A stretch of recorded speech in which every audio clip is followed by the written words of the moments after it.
All right, we are here with Anime Hype with Chris Patton. Chris Patton, welcome back to NDK for your second year back after a break. Yes, thank you. And I hear you just finished a voice acting role for Diablos Loveless? Diabolic Lovers. Diabolic Lovers. Yeah. I forgot how, sorry. And apparently it's a little controversial. I didn't know this going into it, but apparently it is. I don't care. It was fun. There you go. So I don't care. But yeah, apparently like a lot of people are offended by the show, and it's like very polarizing. People either like really love it or they really hate it. So whatever. I guess I'm in the love it camp, especially since I'm in it. Oh yeah. I'm kind of biased. Whatever. It's about sexy vampires, so whatever. Yeah, exactly. You know. It's work, you know? And it's work. So, and I got a free trip to Houston out of it. So very nice. It's nice to go back home for a little bit. Remember that the temperatures in Maryland, while it may not be my home, are much more pleasant than my home. So, yeah, it was 110 every day I was there. Oof. Oh, ouch. Yeah, and I was like, oh, this is what I don't miss about home. Yeah, and I was very grateful to get back to Annapolis. Yeah. So how's it feel to be back in Colorado for its second year? It's nice, but for some reason, this year, much more than any other year that I've been here, this is the first day that I've been not affected by altitude and time zone change. Like, it's taken me a long time this time. And I've heard some of the other guests saying the same thing. I don't know if it's the weather. But today the weather's been awesome, but... As opposed to last year when it was just like constant flooding. Yeah, but I think perhaps that helped because it was more humid than usual. Yeah. So I get here and it's 40 degrees colder than where I left, and it's really super dry, and it's really, and I live at sea level, so I don't know. So I started pounding water yesterday like crazy, and I finally got to sleep last night, and I woke up like, oh, I feel like a human today. So yeah, it's good. And also, it's the most crowded I've ever seen this convention. So I've barely been down on the floor, but when I have been, I've been a little scared. So, because last year was your return to conventions after your retirement. Right. And the year before, NDK announced its attendance cap was when they installed it at 7,500 and they met it. Right. So you weren't here for that year. And last year it wasn't obviously as much because attendance of the flood. Affected. Sure, yeah. Because of floods. And this year, with the beautiful weather, we were actually able to get some very, very nice attendance. Yeah. So obviously you can see that huge gap. Yeah, apparently everything was sold out by 11 o'clock this morning. Oh, yeah. Mm-hmm. Yeah. And they even opened, I heard Amanda, actually she was in the green room earlier today, and she said they even opened up with 300 extra tickets. Oh, wow. And they were just gone. So we're actually, apparently right now you're at over 8,000 instead of over 9,000. It's over 8,000. So. Over 9,000. Yeah. Going back to voice acting, anime work, and coming out of retirement, you've been doing some video game work from what I understand too. I did. I've been working on a video game. Okay. That's been taking a really long time to get produced. I don't know why, but Can you talk about it, or is it? I think so. It's called Harvest. It's like a detective dystopian future type game, and I'm the lead guy apparently, and they've sort of modeled him off of Harrison Ford's character in Blade Runner. Oh, okay, very cool. It's sort of Blade Runner-esque in its aesthetic. Okay. Yeah. So are you fan? So I got to ask, and how are you a fan of the old film by Ridley Scott or the book? I've never read it's Philip K. Dick, right? Yeah, Philip K. Dick. Do you dream of, or do androids dream of Electric Sheep?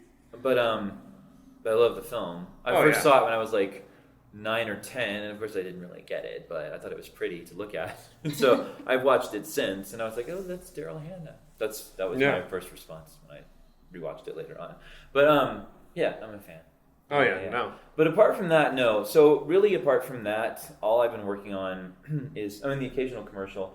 But for some reason, I've become like the audiobook go-to guy for young adult fiction and dystopian fiction and some gay fiction. So I do tons of it's interesting that I do lots of YA and gay stuff too. So whatever. And in fact, I just got to voice the audiobook novelization of Guardians of the Galaxy for Disney, which was very really cool. Yeah, that was very exciting, especially when I finished the project and I got the producer sent me back a letter saying Disney was very pleased. And I was like, keep hiring me. That's a huge cash cow right there. Yeah. It's a good, because audiobook work can pay like, or it can pay pretty well, but like the amount I got for that, like it's a pretty short book because it's a junior novel. Yeah.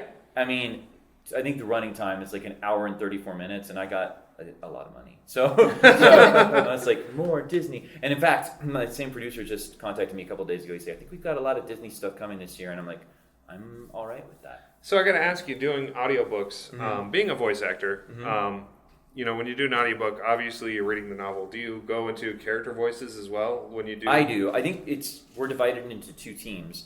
There are audiobook narrators who just kind of read the book with feeling, like with emotion. In other words, you don't just...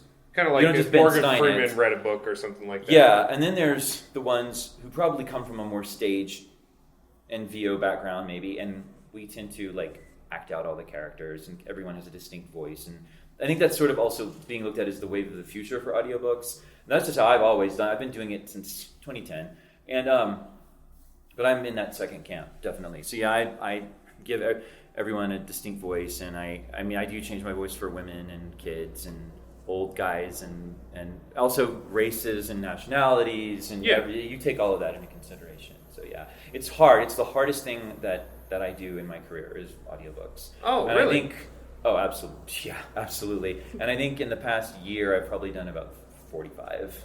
Wow. Oh, wow. So yeah. And Guardians of the Galaxy is the biggest one you probably landed? It's definitely the biggest name one. Yeah, definitely. I've gotten to do some I've done a couple of Clive Barkers. Oh, very cool. And I've done. I did this one book by Rick Moody called The Four Fingers of Death, which is probably the most interesting book I've ever read in my life. And I've gotten to narrate some really cool stuff. But yeah, Guardians was big, obviously. So okay. Yeah. So last time, like we talked with you way back when you announced your retirement about the piracy industry and where it was going. And I think that was back in 2010 was your final con appearance before you came back. Yeah, that was when I was pretty sure, I really thought at the time that I wasn't going to do any more anime because ADV had folded and I wasn't Pioneer, doing Funimation Geneon, anymore. I had given up Funimation because I think anyone who makes that drive on a regular basis is kind of an idiot. No offense to anybody, but I don't see how anyone drives to Dallas on a regular basis to do work. I think it's insane. From Houston. I mean, it's 5 hours, one way. So, but I was tired of that. So I really thought I wasn't going to do anime anymore. And my thinking was, if I'm not going to do anime anymore, I don't want to keep doing cons because I don't you see some of the, and again, Well, you finished on Fullmetal Panic when they finally released the second raid. So you finished on a good series and like one of your probably most popular characters. Yeah. Well, actually, I think Sousuke is probably your most. I honestly had to say it's probably your most well-known character, next to Greed. I was gonna say it's actually Greed, but it's funny because I don't mind. Like I just did an autograph signing, and I think about 50% of what I signed was Greed, and then everything else was everything else. But I'm starting to see a lot of new stuff that I've worked on in the past couple of years come through, which is really cool. But I don't mind that Greed is as popular with fans as he is. It's just that sometimes I get what's a good word for it without being too negative. I think I get fatigued because Greed literally was something that took me a day to record, basically 2 days. He's in the show for like very little bit, maybe 20 minutes. Yeah. But then on the other side of that coin, I guess that speaks to the sort of power of the character that little screen time can translate to that much.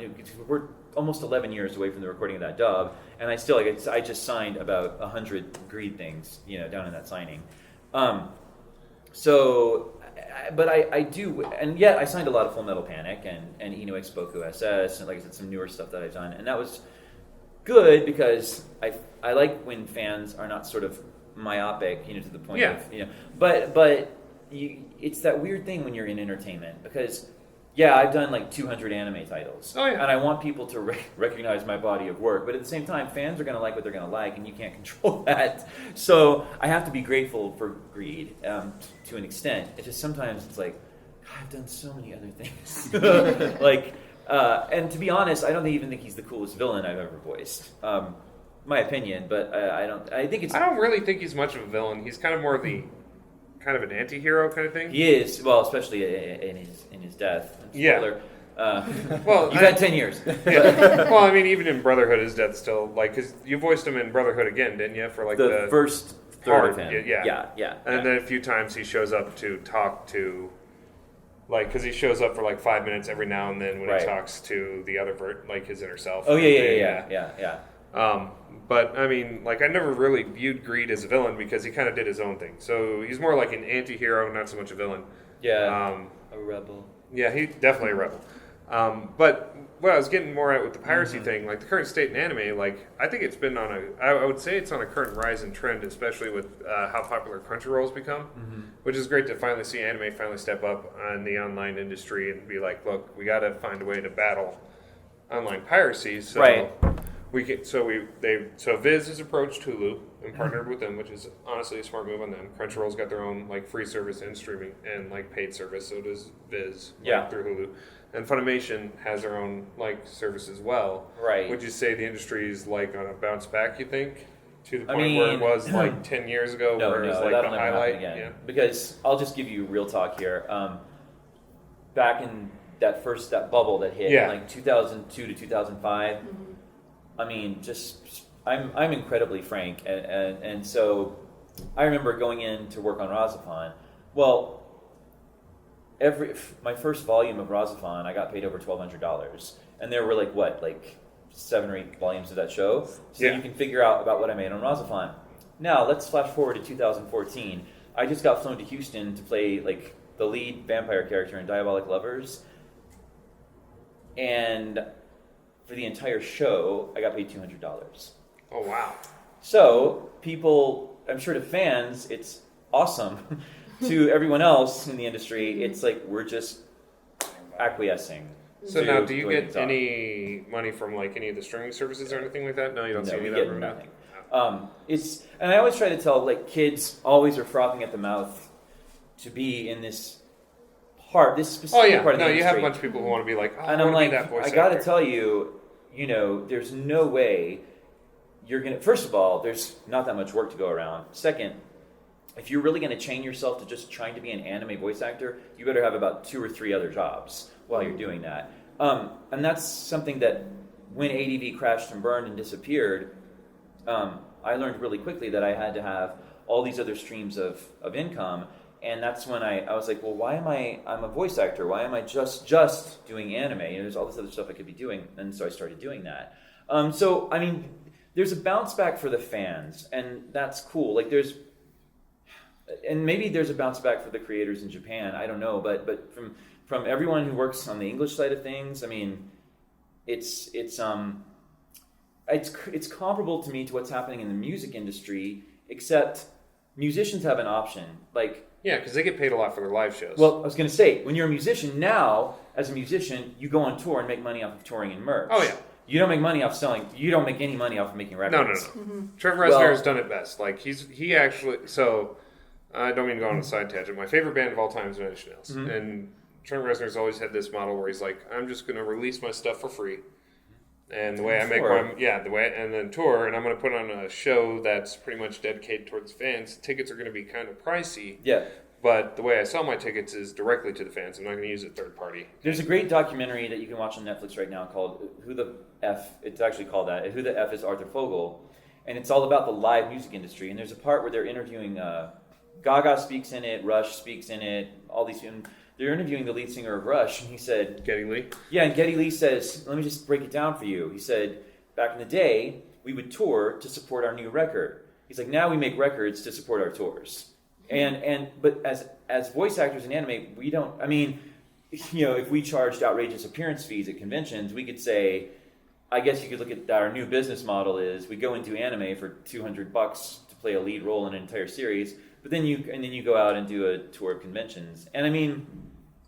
It's not really comparable. Although there are quite a few voice actors who do sell, I guess, merch and such. So, but that's just the new business model. So I've just found that I have to have all these. If I want to actually pay my bills and be a contributing part of my household, I have to take on a whole bunch of different jobs. Well, and that's what I've heard from a lot of anime voice actors going into video game work. That's why they love the video game industry. That's money right there. Yeah, definitely. Because that's a rising industry. Because it's still booming. I think it's. when you look at the monetary statistics, I think it's the second biggest industry in the world behind porn. Yeah. Yeah, it goes porn, video games, and then like every other kind of entertainment. Because it beat out the movie industry. Yeah. Like. Yeah. And unfortunately, where I am, it's really, really tough to get that kind of work. It's tough to get that kind of work unless you live pretty much in LA. Oh yeah. But if you do, yeah, man, it's great money. Yeah. Oh yeah, because there's fun. a lot of it's game a lot of studios fun. located in LA. Like that's where the majority of them are located. It's like LA or there's a couple in Vegas too. Yeah. So. I think there are some a little farther up the coast, like Washington. More, yeah. Yeah, that's where so. Microsoft and Nintendo are located, is up in Washington. So. Mm-hmm. Yeah. So, and it is what it is, and I'm glad there's more anime being produced. I'm glad the industry didn't die out. It's just now we're just having, like every other form of entertainment, we're just having to adapt to technology and to what technology has done. Like, I mean, you could be really bitter about it and blame it all on the downloaders, but really at the end of the day, like there's this very interesting tete-a-tete going on right now between Gene Simmons and the guy from Twisted Sister, Dee Snider. Yeah. Gene Simmons came out and he said, rock and roll is dead, and the downloaders killed it. And Dee Snider fired back with, he said, no, rock and roll is still very much alive. You know, it's in the back alleys and it's in the small nightclubs, it's in the dive bars. He said, but it's very much alive. And the kids didn't kill it, the music industry killed it. Oh, yeah. So we're having to, it's just reinventing the wheel. And I think that's just happening all across the board now literally because of the internet.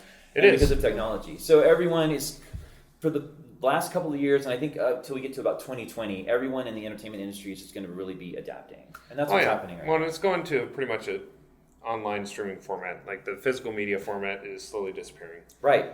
Yeah. Probably absolutely. by 2020 we won't have physical format unless it's a collector's edition kind of thing. Like it'll be just like straight. the way vinyl is now. Yeah. I think that's right. I think that's true. Yeah. And I'm not like I'm it's fine with me. I mean, I'm aware. Yeah. And so I know what I have to do to stay afloat. Well, no, and that's awesome to see that like voice actors are adapting, and honestly, I'm glad to finally see the anime industry like wake up from it, because unfortunately, a company like ADV, like for a while, they were just like, oh, we're just going to license everything and charge $50 for single DVDs because screw it, people will buy it because it's popular and now. that's just not a sustainable model anymore. No, it isn't. Yeah. But I mean, it's nice to see like a good example would be like Toonami got back on the air 2 years ago, and I think that's kind of like what helped spark like. To me, that's a huge resurgence back in the anime industry because that made it really popular in the US and helped the bubble start. Yeah, anytime something's on TV, I'm super happy. Oh yeah, and I mean, when Stephen J. Bloom and they did that April Fool's joke, like, and Cartoon Network was just like was bombarded with emails, and they were just like, whoa, like, okay, I guess we can try this out and see what happens. And I keep reading news like every 6 months. They're like, we're going to extend it an hour, like, at a half an hour block each night and Saturday night, and now it goes for like 6 hours long. Yeah, so, which is awesome. Yeah, and then I mean Funimation, like with their app, like they have all your stuff on demand, which is really kind of nice to see and stuff like that. So, and I love the fact that they're re-releasing classics. Yeah, definitely. God, it's so weird to think that. Yeah, well, I mean, you think about Fullmetal Panic was released almost 10 years ago. No, more than. Was the it original. 10? The original came out before Fullmetal Alchemist, and that was 2004. So we're talking like 11 years ago. Wow. So yeah, and it's also very weird to me when people are like, veteran voice actor Chris Patton, and I'm like, oh my god. Yeah, and that was the funny thing thinking about Fullmetal Alchemist, because I was having a discussion with someone about it, because we were talking about should you watch the original or start someone on Brotherhood, and I'm like, it's one of those things. It's kind of hand in hand. I suggest you watch both because they go in different story paths. Right. Yeah. It's apples and oranges. It is. Yeah. But it's nice that, like I said, the digital options are going on there. Netflix is adding a ton of anime. Now they're starting to produce their own, which is kind of weird to see Netflix enter the market. Like, I didn't know they were doing that. Yeah. That's interesting. Knights of Sidonia was their first. I wonder who's dubbing that, or who's voicing that for them. I don't know the full list, but as their first hand-produced, I mean, because it's kind of cool because Netflix picked up like a good example is they brought back Arrested Development, like a show that everyone's like, dear God, we want a sequel, and like 10 years later, like they finally got we finally got our 4th season of Arrested Development, and they released it all in one day on Netflix. Yeah, I love Netflix. I like the Netflix model. I think the catering to binge watching is very smart. Well, yeah, and that's what Funimation's switched to, and that's what Hulu and Crunchyroll switched to. And and now Crunchyroll Funimation is doing simulcast with Japan, which is smart because it stops people from down pirating. I mean, more people are going to be like, I can wait the 5 hours for an official English translation, or it actually almost posts like 2 hours later. Right. And companies are actually now seeing revenue from it, which is good because at that point revenue starts coming back to the United States. Yes. In which case it gets you guys more jobs. Yeah. And we start overall absolutely seeing the industry just slowly grow. So like I said, when we talked to you like 4 years ago during your retirement, like it was on a huge decline. Yeah. I really and I didn't think it was going to turn around either. And I'm really happy to see companies finally wake up. And yeah, it is good. It's good. It's good that it's out there. It is. And it's good that like I said, I think it was a tumultuous, shifty time, and no one knew what was going on. And so now we've just seen that it's just all been about adaptation. Oh yeah, no, and it's finally. I mean, it sucks it took them so long to catch up. Yeah, but at least it's happening. Yeah, it is. Slow but true. So, I mean, is there any other future work you've been working on besides like Harvest? Harvest, Diabolic Lovers. I did another show while I was there that I don't know if I can talk about. I mean, no, really. Like right now, apart from that, all I'm doing is working on like 6 audiobooks right now. Okay. So are any of them really popular, like top-selling novels? No, none of them are like. Besides, like Guardians of the Galaxy is like. For being a #1 movie hit of the year. Yeah, I'm so happy to have my name even peripherally tied to that franchise. Because, for one thing, like, I was one of those movies that I saw with a lot of trepidation. And I was like, because I hate seeing hyped films. Oh, yeah. But it was so good. I felt like, I mean, I know this is a really dicey comparison for a lot of people. But it felt like when I was 6 years old and I went to the Galleria in Houston and saw Star Wars for the first time. Like that's how it felt in my brain. I hadn't seen anything that made me feel like that in forever. Well, I mean, it was just like seeing Iron Man 1 kind of thing. Like it was like, oh my God, Marvel made such a great film that you wouldn't expect. Yeah. And it was just fun. Like also, I have to say, without spoiling for anyone who still hasn't seen the film, I hope the little post thing is a sign of something in the works. Same here. Oh my God. As a kid, that was the only comic book I collected. Oh, really? I was obsessed with that character. And then, of course, that film came out in the mid-'80s. And we were all like... So if they go ahead and... Because now I think they could do some amazing things with that character. Oh, yeah. And it would be... yeah. So I'm kind of... I hear it's being bandied about. Oh, yeah. It's being discussed. Well, that film was kind of racy, too, especially for rewatching now. You're like, well, wow. I mean, that comic was kind of... It was sort of adultish. But they still... there were a lot of missteps in that film. So what do you think of...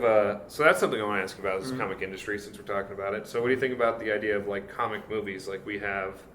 I think in the next 3 years, there is a total of 20 different comic movies. Yeah, I mean, there's a dearth, and it's the way I feel about anything. Like the fact that right now there are, I believe, 35 planned 80s remakes. Yeah. I mean, anything like that. Too much of anything is too much.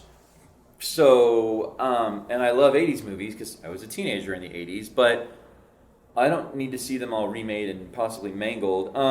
Do you think it's a bubble burst kind of thing, like what the anime industry did? And the same thing with the comic films. Like there's a Chris Patton would say there's an expiration date for everything. So and there's a saturation point for everything. But there will always be a place for remakes. There will always be a place for movies that are adaptations of comic books. Yeah. But I think right now we're just sort of in this trend of like, oh God. And now with Guardians doing what it did, and even Ninja Turtles, it did pretty well. I mean, say what you want, but monetarily, it bore out at the box office. All of us I know. old schoolers are just like... No. Well, my partner Richard, who's a big Ninja Turtles fan, he was like practically boycotting it. But the numbers bore out. So between even just those two films, it's just going to fuel that fire that much more. So I think over the next 5 years, we're just going to see so many. And people will get sick of it, and there will be some really crappy ones. But maybe we'll get a few more, gems too. So we'll see. I'm weird with films, though. I like horror films, and I like indie film a lot. So it's really hard to drag me out to a theater. You have to really work at it. I just saw The Giver. I'm about to see Boyhood. Okay. It's really hard to drag me out to mainstream theater. But that being said, 2 of my favorite movies of this past year were Guardians and the Lego Movie. So, but the Lego Movie was just... It was amazing. All it was amazing. just to have... It's like Guardians. It was just based on, let's just have fun with the movie. Yeah, and they did it so well. Oh, yeah. Yeah. I mean, the idea was to make fun of itself, and... Yeah, and it worked. I also am a big fan of this franchise of the new Spider-Man reboots. Oh, yeah. I'm a big fan. It was so weird for me to get used to the actor of that, because I'm a huge fan of The Social Network. Mm-hmm. Oh, right. I forgot he was in that, yeah. Because I love David Fincher. Yeah. One of my all-time favorite directors, and I'm always used to that guy being the other guy who helped make Facebook. Right. And Tobey Maguire, to me, was such a good Peter Parker, because he had such awkward nerdness to him. And I just couldn't see this guy playing it. I mean, it's good. It's just a different Spider-Man. Oh, it's very different, yeah. I'm a fan, I have to admit. I'm a big fan. They did well with multiple villains, as opposed to what they did in the third film, when Sam Raimi tried to throw too much in one film. Oh, see, I never even saw the third one. The original franchise. A little too much in one film. Yeah. So, but it's amazing for me, because I don't usually go see, like, superhero films, and so it's the fact that I even went out and saw it is... Anyway, so I've been seeing a lot more movies lately. That's good. Yeah. Who would you say is your favorite director, then, if you don't mind me asking? Probably Billy Friedkin. Okay. If nothing else, if you just take The Exorcist and Killer Joe, 2 films made it to such disparate points in someone's career, you know, and one when he was a pretty young buck, and now he's an old dude. And I think both of those movies are so searing, and the imagery, and just, he's so good at viscera, you know, at just making you... It's usually horrifying, but he's so good at making horrifying things happen on screen realistically that, you know, and so Friedkin is up there, and Hitchcock. Okay. And, yeah, I would name Fincher, but I think out of all the super modern directors, oh my God, Aronofsky. Aronofsky's pretty good. Yeah. We were having a conversation last night, so I love Fincher. Danny Boyle is one of my favorites. Wait. Yeah, I have a friend who's really super into him. What did he do? Sunshine, Trainspotting. I love Trainspotting. 28 Days Later. Oh, yes. Okay, so I like him. Yeah. But Sunshine is the movie that I think is my favorite Danny Boyle. Yeah, it's a science fiction kind of horror film with Cillian Murphy starring in it. And it was like indie budgeted, so... Okay, I would probably like that. Oh, yeah. It's an amazing film. And have you seen a film called Brick? Yeah. Who directed that? Whoever that is, he's a genius. But I think he's directing the new Star Wars film, I believe, is what's happening. That J.J. Abrams? Because that's who's directing the new Star Wars films right now. But I think this person was just announced like a month ago as the director of like the second and third. The same guy who directed Brick. Okay. This comes from the biggest film nerd on the planet that I know. All right. Love you, Sean. But yeah, I mean, you can fact check me on that. No, because I'm not at all an encyclopedia on film. But if you want to talk to me about Broadway, then I'll spit some nerdy facts at you. Oh. But I'm pretty sure that whoever directed Brick is on for 2 of the Star Wars films. Nice. Pretty sure. So. Might be some of the side stories, because Disney is like the Marvel franchise is trying to do like not only episode 7, 8, 9, but like all the side story movies. Okay. Their idea is to release a Star Wars movie every year. That could be. Okay. And one of them is going to be a Boba Fett themed movie. Year. Yeah. Interesting. So that might be the idea of the director behind Brick doing a Boba Fett movie, because I can see that being a pretty dark movie. So yeah. God, I love Brick. Brick's one of my favorite movies of the past 5 years. Brick. So we just have a few minutes left. Yes. So just want to say, thank you for taking your time with us. I really appreciate it. Sorry we didn't talk too much on anime. I had more fun talking other things with you. It's always nice to change topic, especially talking about the industry as a whole. That's something I really appreciated, in our interview, when you announced your retirement, because it's always nice to get a fresh perspective on someone who's honest. Yeah. And you've always been an honest person. I'm nothing if not honest. Yeah. That's why I do that panel that I do tonight. Yeah. Chris Patton shares too much. That's the reason that panel exists, is because I don't know, and maybe that's why people keep coming back to it. They just like that total honest. It's like naked. I might as well do it naked, actually. You could probably get away with that, maybe. Anyway, yeah. No, I'm honest. Yes, definitely.